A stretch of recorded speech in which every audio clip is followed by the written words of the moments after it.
In a recent article from makingascene.org, they outline a methodical way to approach indie music marketing, using your fans' actual behavior to train and refine your strategy over time.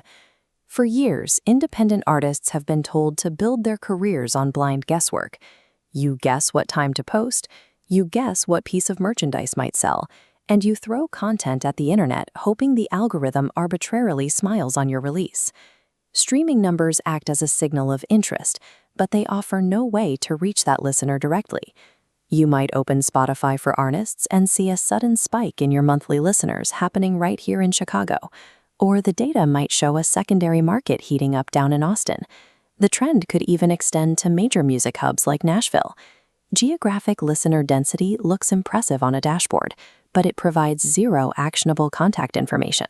You cannot use a passive stream to sell a ticket, and you cannot build a durable career on metrics you do not own. The required strategic shift is moving that audience off of rented social and streaming platforms and migrating them into an artist-owned ecosystem. This controlled environment relies on three primary components: your independent website, a direct email list, and your owned storefront. This diagram shows the AI feedback loop, the analytical engine used to process the behavioral data generated strictly within that ecosystem.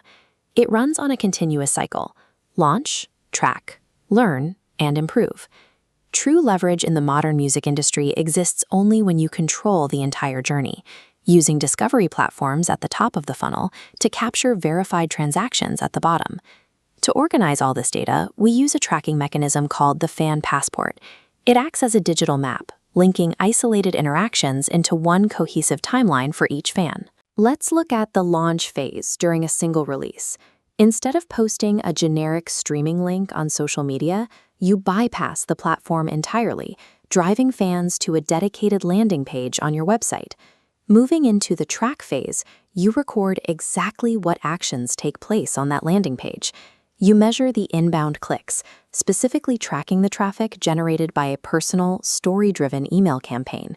You also track any physical merchandise sales tied to the release, documenting exactly how many fans purchased a limited edition physical bundle.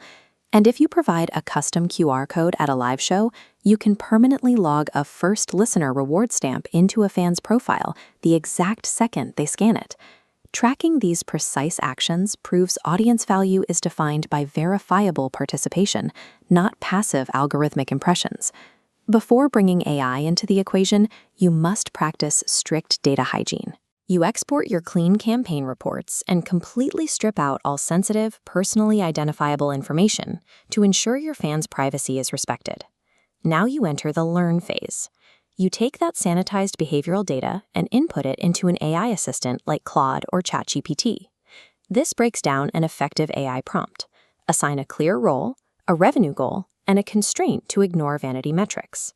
With these parameters, the AI generates its first finding: personal emails converted to sales at a higher rate than generic emails. Second, it identifies a geographic cluster of merch buyers, indicating demand primed for a local show. Using these prompts turns a pile of spreadsheets into a list of specific priorities for the next release. The ultimate long-term asset created by this process is system memory. The standard approach relies on launching every campaign from absolute zero. But with this feedback loop, you launch your next campaign from a baseline of hard historical evidence. Through continuous revolutions of tracking and learning, the machine permanently categorizes the clear behavioral differences between a casual listener and a high-value superfan. That cumulative memory prevents you from spamming your audience with irrelevant offers, ultimately protecting and strengthening the fan relationship. The AI in this equation has a firm boundary. It acts purely as an analytical engineer to process logistics. It is there to protect your human art, not to replace your creative voice.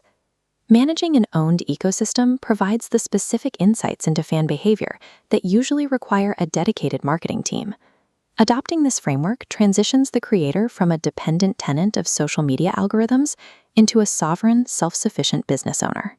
To explore how to deploy these systems and read the full guide on using fan behavior to train your marketing over time, head